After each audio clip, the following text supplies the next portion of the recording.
Интензивните врнежи од дожд во последните 72 часа предизвикаа пораст на нивото на реките и другите водотоци во поширокиот Кочански регион.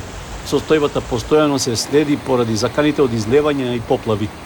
Кочанска река во централното градско подрачје е над вообичаеното ниво и на одделни места го преплавува речното корито по целата негова ширина. Помошното дрвено мовче во близина на железничкиот мост скоро целосно е прекриено со вода, а високо е и нивото кај оранжериите во Долни Подлог. Таму недостасуваат уште неколку сантиметри за водата да го прекрие коловозот на мостот што води кон селото Облешево. Од водостопанската подружница Брегалници информираат дека во последните 72 часа измерени се врнежи од 50 литри на квадратен метар. Утринските мерења на дотокот на вода во акумулацијата градче покажале 10 кубни метри во секунда, додека во Калиманци влегуваат по околу 25 кубни метри во секунда.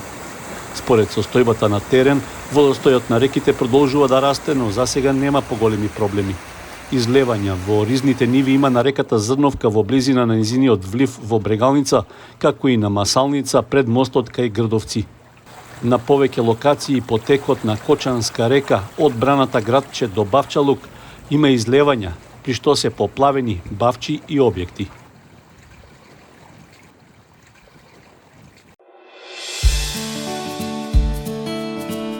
Канал 8 телевизија на вашиот мобилен уред.